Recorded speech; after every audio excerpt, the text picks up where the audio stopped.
Hare Krishna, and welcome to another reading of the Chaitanya Charitamrta. I'm Ishvari Keshavi. This is my husband Mukunda, and we are those Hare Krishnas. Hare Krishna. And yes, we're going to be continuing to read the introduction. Very exciting. Of the Chaitanya Charitamrta by Srila Prabhupada. Okay. Yeah, we're going to get back into it. For those of you watching, feel free to jump into the conversation. Share Haribo, Marilyn. Share any questions or realizations from what we're reading. If you have a copy of the Chaitanya Charitamrta at home, maybe read along. Why did Krishna assume the form of Chaitanya Mahaprabhu? Is this the starting? Yeah. Okay. It is explained that Krishna desired to know the glory of Sri Radha's love. Why is she so much in love with me? Krishna asked. What is my special qualification that attracts her so? And what is the actual way in which she loves me? It seems strange that Krishna, as the supreme, should be attracted by anyone's love. We search after the love of a woman or a man because we are imperfect and lack something. The love of a woman, that potency and pleasure, is absent in man, and therefore a man wants a woman. But this is not the case with Krishna, who is full in himself. Thus, Krishna expressed surprise. Why am I attracted by Radharani? And when Radharani feels my love, what is she actually feeling? In order to taste the essence of that loving affair, Krishna appeared just as the moon appears on the horizon of the sea. Just as the moon was produced by the churning of the sea, by the churning of spiritual love affairs, the moon of Chaitanya Mahaprabhu appeared. Indeed, Chaitanya's complexion was golden, just like the moon.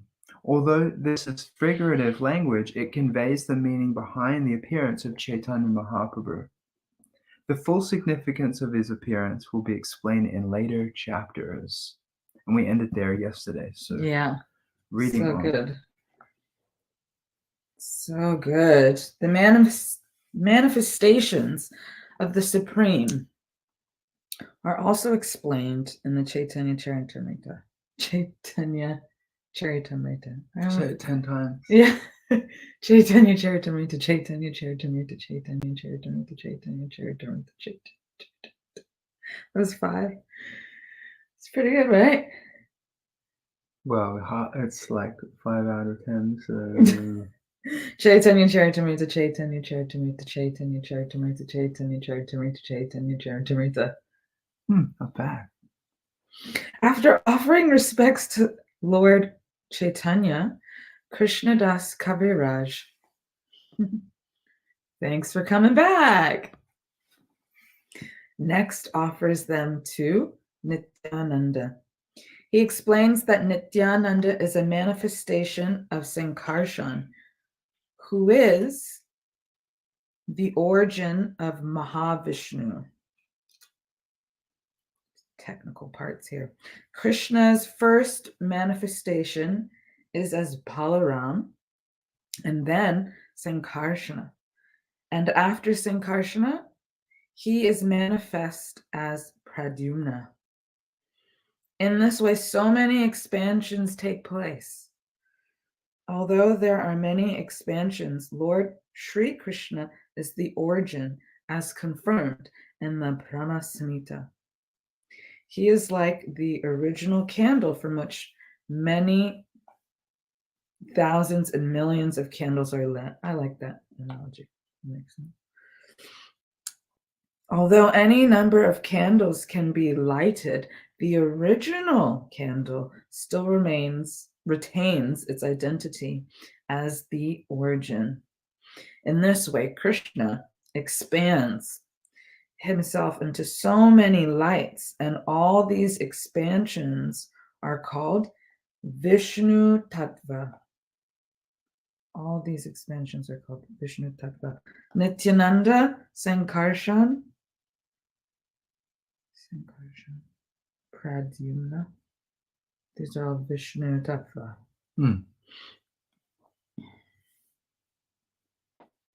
Jai.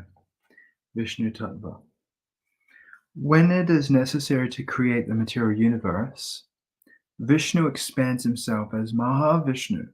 This Mahavishnu lies down on the causal ocean and breathes all the universes from his nostrils. Thus, from the Mahavishnu, the causal ocean, all the universes spring, and all these universes float in the causal ocean. In this regard, there is the story of Vamana, who, when he took 3 steps, stuck his foot through the covering of the universe, and it is said that the flow of water became the river Ganges. Therefore, the Ganges is accepted as the most sacred water of Vishnu and is worshipped by all Hindus from the Himalayas down to the Bay of Bengal. The Mahavishnu who lies on the causal ocean is actually an expansion of Balaram, who is Krishna's first expansion, and in the Vrindavan pastimes is the brother of Krishna. In the Mahamantra, Hare Krishna, Krishna Krishna, Hare Hare, Hare Rama, Rama Rama, Hare Hare. The word Rama refers to Sri Balaram. Since Nityananda is an expansion of Balaram, Rama also refers to Lord Nityananda. I've actually never heard that. But of course. Thus, Hare Krishna, Hare Rama addresses not only Krishna and Balaram, but Lord Chaitanya and Nityananda as well. Wow, yeah. Jai. The subject matter of Chaitanya Charitamrta primarily deals with what is beyond this material creation. The cosmic material expansion is called Maya because it has no eternal existence. Because it is sometimes manifested and sometimes not manifested, it is regarded as illusory. But beyond this temporary manifestation, there is a higher nature, as indicated in Bhagavad Gita. We're about to hear what is beyond this material universe. Don't go to NASA for this information. Parastasmat tubhavonyo vyakto vyaktat sanatanaha ya sarveshu bhuteshu ya sarveshu bhuteshu nasyatsu na vinashyati, which means, yet there is another nature. This is like the secret knowledge right here. Exactly.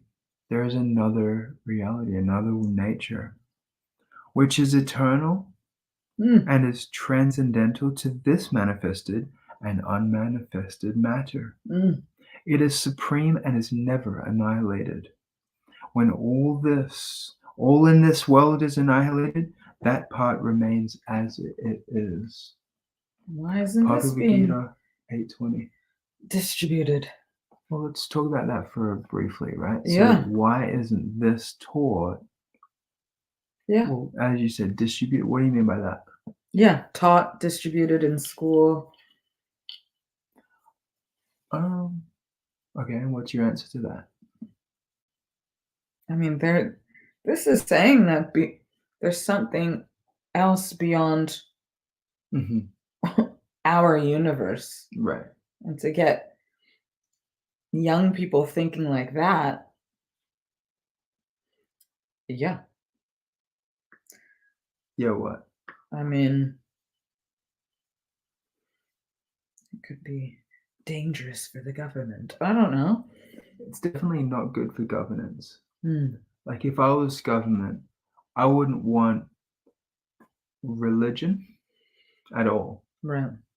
I mean, if I had a demoniac agenda to have a one world government, and be that one world government, or be that, be like the ruler of the world, I would not want religion, what to speak of religions, Mm, plural, people who get their knowledge and their values from someone else, from some other source, and especially when that knowledge translates to a total decrease in materialism, that's right. Yeah. right? Like real spirituality should decrease one's material desires.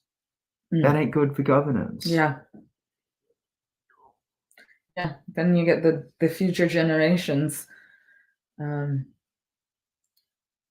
get them, acting independent, not subscribing to whatever the government has to offer. Right. And this is Right. not, they're like, Yes, they want conformity yeah. and uniformity and obedience, right? Obey, consume, and thus certain knowledge, certain education is just not favorable for that agenda. Especially spiritual knowledge. It really does wait. 100%. Once It's a threat. It's a threat. It makes one really powerful and It does. steady once they actually know. And steady in what? Exactly. And Not not service to them. Exactly. Steady in something else. Exactly. As you say, steady in the self. I like the way you said that. Krishna talks about that in Bhagavad Gita, how to be steadily situated. Yoga kshema atmavan. Be steadily situated in the self. This is called yoga.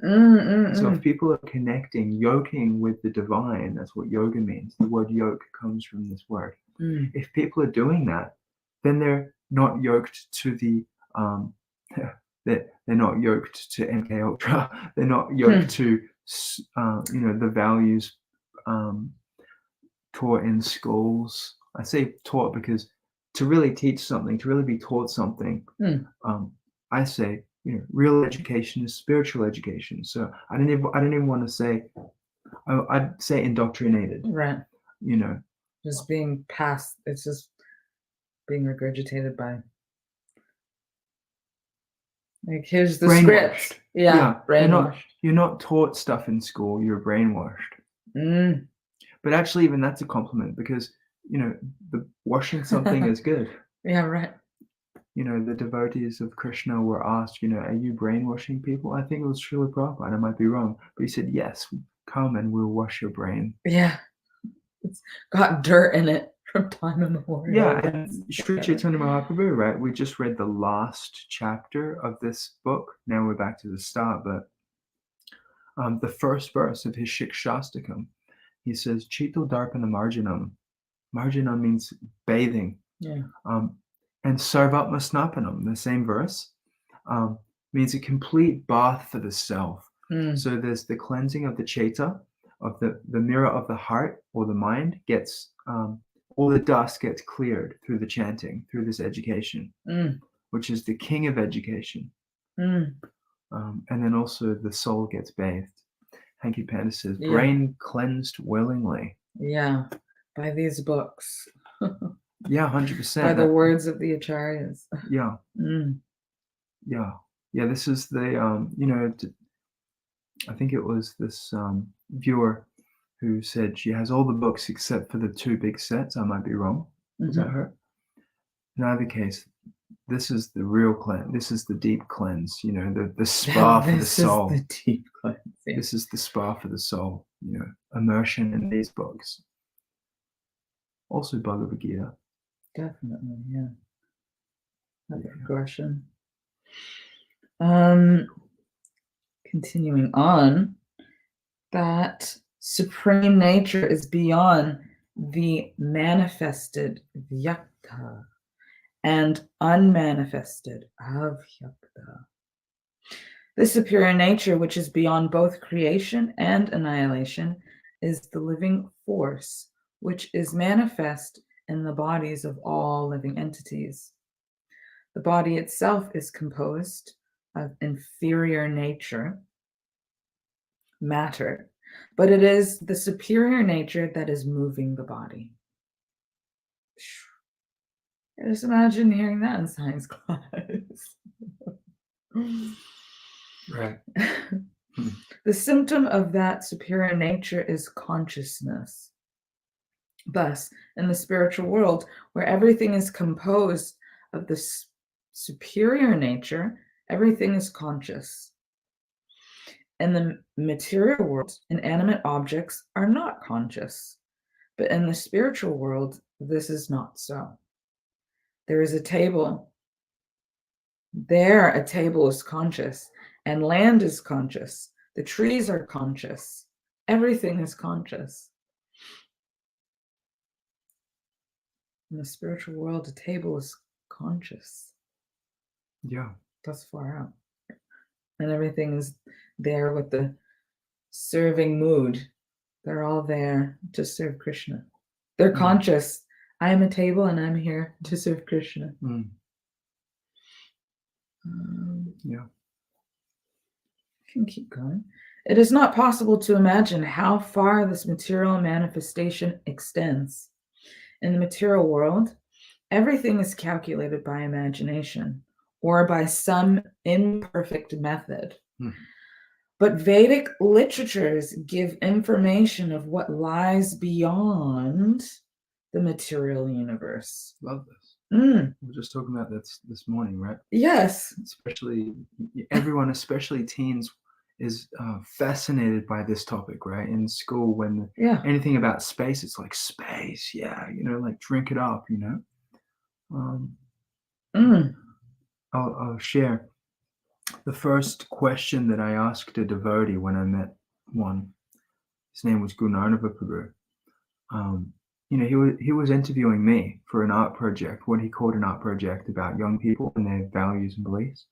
And after our sessions, I would ask, we'd have prasadam, spiritually blessed food made at the restaurant he ran. And so we'd have these takeaways at this community center, and we'd be sitting there having some prasadam, having just finished our, thing where he interviewed me. And then I'm like, hey, what do the Vedas say about, I'm 16 years old, about the universe? That's all I had. That's the, How did you know about the Vedas? Well, I don't know. Somehow or other, I just knew that they were the books of the Hare Krishna movement, and that Veda means truth. He probably told me that.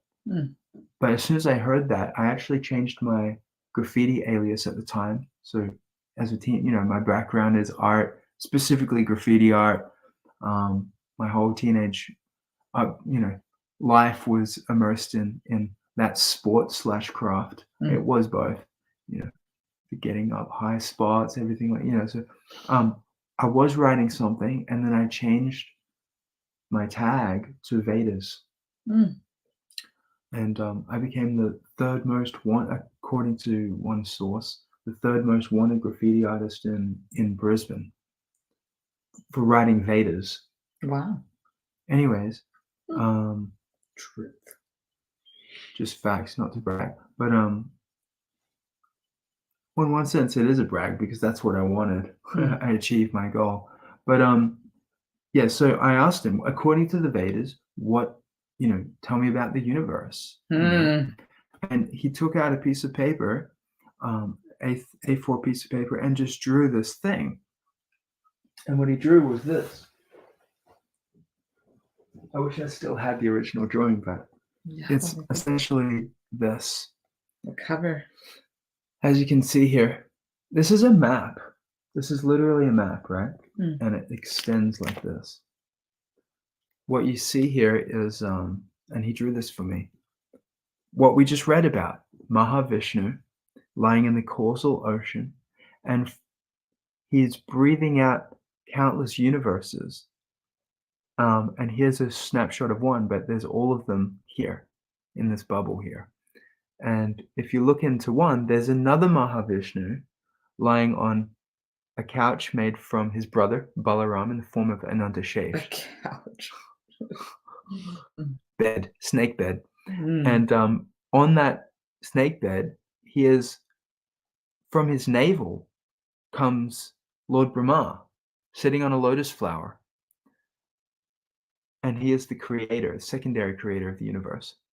And then up the stem, you see all the different planetary systems. There's like the upper planets, like what some would call the heavenly planets. Then there's the hellish planets, and then there's Earth and the other middle planets, right smack bang in the middle. So you are here. This is the map of reality, of the entire reality, and you are here, right here.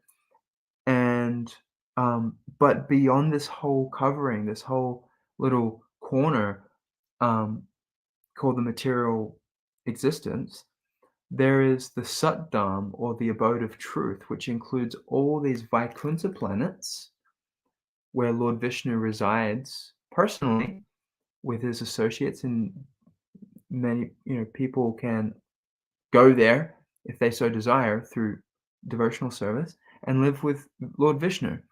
But the topmost planet in Vaikuntha, in the Vaikuntha Loka, is Goloka Vrindavan, which is a lotus-shaped abode where Radha Krishna reside with all their associates. Mother Yashoda's there, Nanda Maharaj is there. It's a cowherd community. And this is the spirit, this is the picture that my mentor at the time drew for me. So coming back, so yeah, I mean, So great. look, if school taught that, as soon as I learned that, I'm like, sign me up. I'm a Hare Krishna now. And that I basically became like a high school dropout. I became disenfranchised with the world, right? And in Christianity, it was like, pick up, if you're really my follower, pick up a cross and follow me.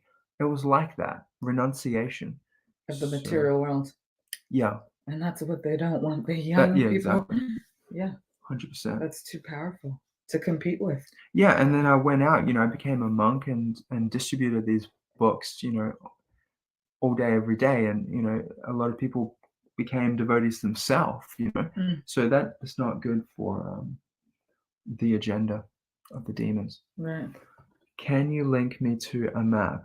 Sure. Just like the literally, literally buy yourself the Srimad Bhagavatam set, and it's on the cover of the first canto. You can even Google that. 100% you can, yeah, for the picture. Map of universe, according to Vaishnav. That's it. And there are artworks of the... Yeah, there's more in depth, kind of like diagrams and, talking about Bhumandala and, yes. If you're interested in like what shape the planet Earth is, you should check that out too. Yeah. Yeah. Yeah. So this, you were explaining this point, how Vedic literatures give information of what lies beyond the material universe. Forbidden information. Forbidden. Those who believe in experimental knowledge may doubt the Vedic conclusions, for they cannot even calculate how far into the universe, how far this universe is extended, nor can they reach far into the universe itself. It's just so interesting too, because like scientists, there's so much unaccounted for in Earth that they just label as like, what is it, like dark matter? Like there's stuff they can't explain. They can't even wrap their head around like planet Earth, really. And how are you going to call it dark matter? And then they, let's go to the moon, let's go to Mars. It's like you can't even wrap your head around Earth. How are you going to call dark matter energy dark matter? That literally means we don't know what it is, but we're still going to call it a name. It's actually just arrogance. And they don't want to take this. They don't want to take the Vedic dark matter. Come on. Conclusions. That is arrogance. Right. It is not possible to obtain information of anything beyond this material nature by experimental means. That which is beyond our power of conception is called achintya, inconceivable. It is useless to argue or speculate about what is inconceivable. Good point. This is Prabhupada answering their so-called dark matter. Right. Read it again. That which is beyond our power of conception is called achintya, inconceivable. It is useless to argue or speculate about what is inconceivable. True. What to speak of? Give it a name and teach it in schools, make it mandatory education. It's speculation. Right. And that's the thing about modern science, is it's always changing. And although their theories are theories, and they even call them theories, like the Darwin theory, etc., they're taught in place of the religious theories of the creation stories that exist within authorized scriptures. So they're kicking out religion and teaching a theory in the same fashion that they teach facts like mathematics. They teach it in this authoritative way, and they don't say this is a theory. Well, at least they don't explain that, and they'll call it the Darwin theory, but they talk about it like it's a fact, and they believe it's a fact. But at the end of Darwin's life, he actually debunked it himself. He's like, actually, there might be a God. So interesting. Yeah. And this is called cheating, isn't it? They're 100%. cheating.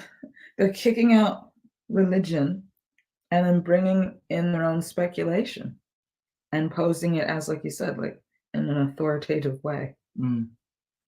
Yeah, actually, speculation is a generous way to say it, because although it was Darwin's speculation, that it's taught in schools as authoritative knowledge, at least that's the experience I was left with, right?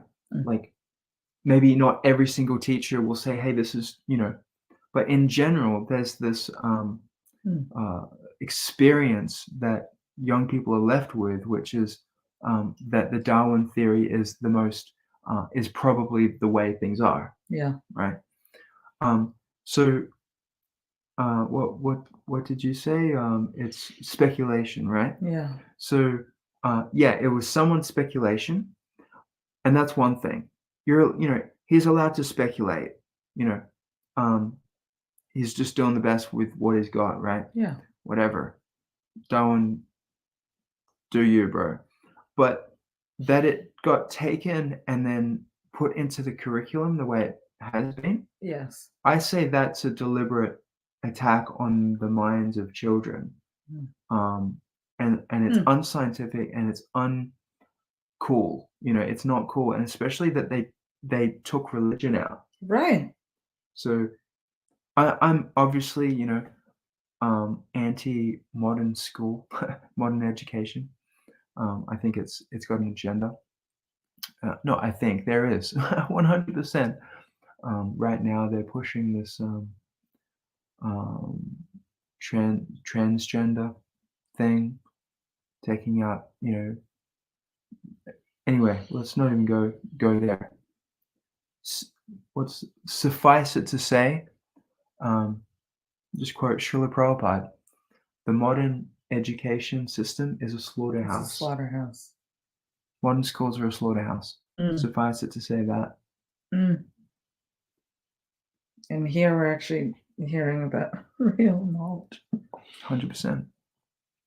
So yeah, that was a very powerful point. Srila Prabhupada it is useless to argue or speculate about what is inconceivable.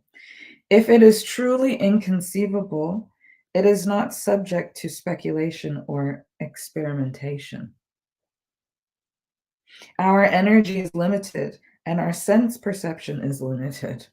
Therefore, we must rely on the Vedic conclusions regarding that subject matter, which is inconceivable.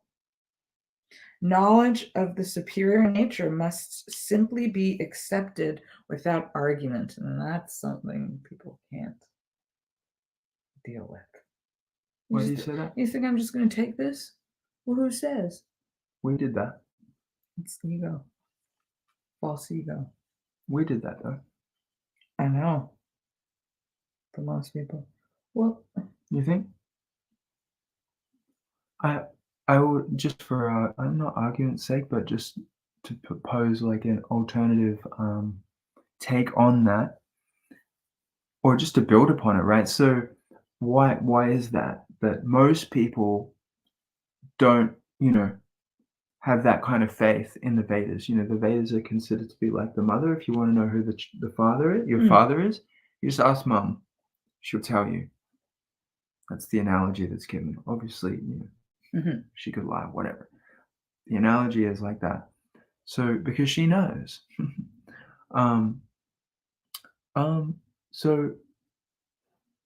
So why aren't people accepting even approaching, ancient sources of knowledge? I say it comes back to what we just discussed about the modern education system and how it's a slaughterhouse. It's literally conditioning, brainwashing, indoctrinating people in such a way that they leave faithless. Yes. Right? Yeah. Like, we want to take out that part of them that is,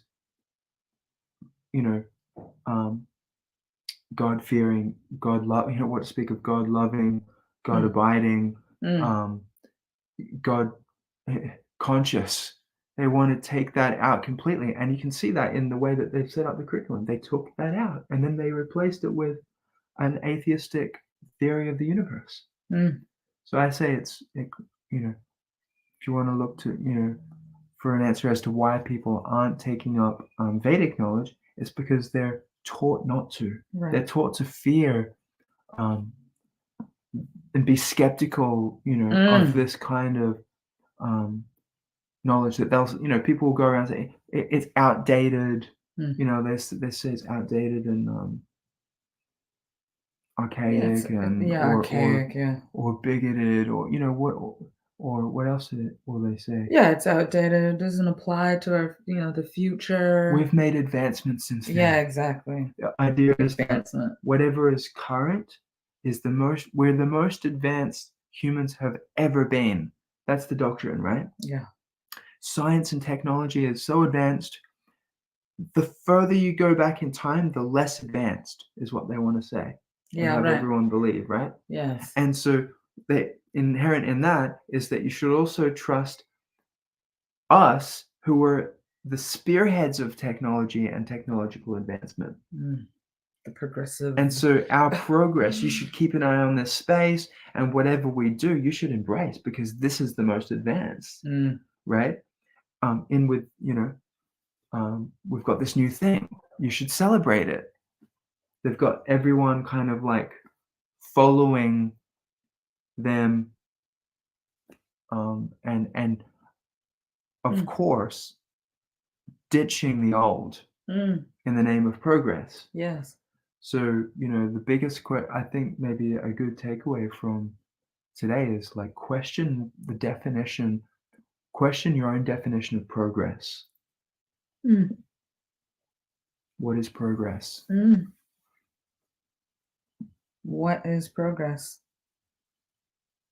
And where I would go is like, you can judge a thing by its results. So what do you think about that? How do you judge progress? Yeah, progress means, in my understanding, to get somewhere. Yeah, to get somewhere. So yeah, to get somewhere, to see the result. There's a bigger picture that you're going towards some result, and if the result isn't better than the current, current or previous, standard, then is it progress? Or it's either better or worse. Is it progress? Right. That's how you can. So would you say that the state of the world right now is better or worse than Vedic times? Worse. Come on. Worse. They're You think talking everyone- about eating crickets. They're talking about, the veganism and, not, using the cows. Okay, some might say that that's progress. I mean, they do, right? Because right now we're eating cows. So they've taken the vegan narrative and they're weaponizing it in one sense. You could say um, they're using the vegan they're now celebrating veganism and they're leveraging that to introduce cricket burgers. Which is That's not even vegan absurd. It's just like, that's not even vegan. Yeah. And the cow, which produces milk, which produces so many foodstuffs. Back in the day, people had a cow. People, milked the cow and fed their family with grains and dairy and vegetables. And now food is, I don't know what to call it. So it's not even food. So we haven't even progressed in feeding ourselves. So that's one aspect. Right. And it's a very basic aspect. Well, look at the health. You can judge a thing by its result, right? So exactly. You just look at the health of people. Exactly. And it's like, have we progressed with food? And that's like the basic, the quality of our air, worse. So the more we so-called make technological advancement, the less healthy we seem to be. Mental health is going down. Right. People are more, suicide than before. There are more diseases. Yeah. So you can really just have a look around and see that actually we're going backwards here. Backwards was even better than this. Where are we going? That's a good question. We're going down, like not we, because you and I, we're not. We're going up. We're going back to Godhead, y'all. But the materialists, they're being sucked into a narrative of progress, which is actually destruction. Yes. And all you have to do is just look at the basics, like you said. Just look at the health. It's not a big call to say that people are destroying themselves. Look at their health. Look at their mental health. Look at their quality of manners. Everything going down, down, down. Yeah. Stuck on their phone. How is that progress?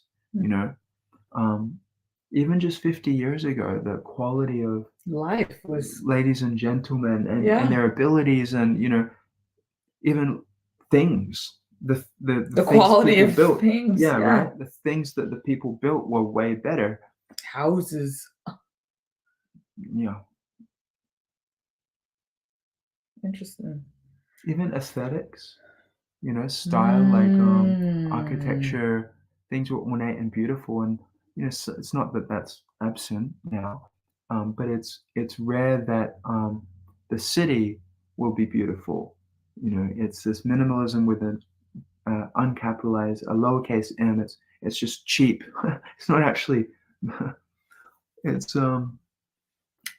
It doesn't bring out the finer sentiments of people. It's very similar to a jail in terms of aesthetic. It's just plain and like industrial. Yeah, exactly. It actually, if you look at like beautiful old places like Rome and everything's like detailed, ornate, big, rounded, beautiful, big arches. What that does, it actually brings out better character. Like if you're in the presence of a place like that that's beautiful, isn't it that you do naturally be better behaved? Yes. It's like that, right? Less likely to litter. It's a fact. Right. There's just this thing that happens when you're in certain spaces where you behave different. And you go into a regular city now, it's almost like, have they deliberately designed it like this to like destroy to actually make the people misbehave? Because I mean, Interesting. I don't know, maybe I'm putting my tinfoil hat on here, but like, police is a business. It seems that they're not here to protect and bring the best out of people. They're here to just punish. And Who are you going to punish if everyone's well behaved? yeah, I mean, it's interesting. Yeah. Obviously everyone is an individual. You're gonna always have good, Abiding type of. no, just I mean, like, police who are in it for the right reasons. And, okay. Yeah. And it kind of comes back to like, well, if there's an agenda, it's actually not with the people on the ground. It's not coming from the people on the ground, like the policemen. It's behind that. Yeah. Behind the scenes. But that question, think of, what is progress? Are we progressing as a civilization? Very good question. Just to even finish this paragraph here. All that Vedic knowledge. Knowledge of the superior nature must be accepted without argument. How is it possible to argue about something which we have no access? The method for understanding transcendental subject matter is given by Lord Krishna himself in Bhagavad Gita, where Krishna tells Arjuna at the beginning of the 4th chapter. Would you like to chant? Let's chant her. Imam visvate yogam proktavan ahamavyayam vivasvan manave praha manuriksha ikshvakave pravit. I instructed this imperishable science of yoga to the sun god Vivasvan, and Vivasvan instructed it to Manu, the father of mankind, and Manu in turn instructed it to Ikshvaku. Bhagavad Gita 4:1. This is the method of parampara, or disciplic succession. Similarly, in Srimad Bhagavatam, Krishna imparted knowledge unto the heart of Brahma, the first created creature within the universe. Brahma imparted those lessons to his disciple Narad, and Narad imparted that knowledge to his disciple Vyasadeva. Vyasadeva imparted it to Madhvacharya, and from Madhvacharya the knowledge comes down to Madhavendra Puri, to Ishvara Puri, and from him to Chaitanya Mahaprabhu.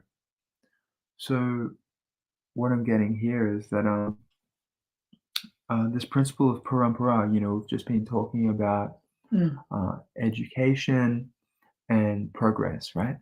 So this is the Vedic way. This is the Vaishnav way of getting education and making progress, is to take knowledge from authoritative sources. And what makes them authoritative? Really, it's this one thing, right? Disciplic succession. This principle is acknowledged universally. If you want to become a teacher, you have to learn from a teacher who learned from a teacher who learned from a teacher. If you want to become a doctor, you have to learn from a doctor who learned from a doctor, like that. And usually it goes back to some great thinker, some great practitioner. Hippocrates was the godfather of like modern medicine. So in all fields of knowledge there is this disciplic succession. So in terms of spiritual knowledge and knowledge about reality, ontology, things of a higher nature, the persons to go to are those in the disciplic succession, going back to Krishna, who taught it to the sun god first, who then taught it to Manu, and then etc. It goes down to us, like literally, you know, the Hare Krishnas. Like the Hare Krishnas are those people, like, you know, you look at the Hare Krishnas and you're like, what are those guys up to? You know, it looks so like a certain way, you know, it's like without understanding anything, you know, they might look funny, you know, shaved heads, face paint, red dot on your forehead, Indian clothes. It's like kind of what's the word, like exotic. But those Hare Krishnas are those people who are taking their knowledge and basing all their decisions from moment to moment on an ancient tradition. Yeah. Their reference point for decision making comes from Krishna, basically. Yeah. Yeah. And it's like, but Krishna was here 5,000 years ago. It's like, yeah, but the knowledge has been kept intact through this disciplic succession. And Srila Prabhupada was the most recent kind of link in that chain. Link. That's a great word, yeah. He's the prominent link, y'all. Yes. Prominent link. Any last words? Oh, just going over time. So, yeah, last words. Let's wrap it. Let's like This is great to summarize everything, right? Into something doable, actionable. Actionable. Consider where you're getting your sources of knowledge. Is that an action? I like to consider.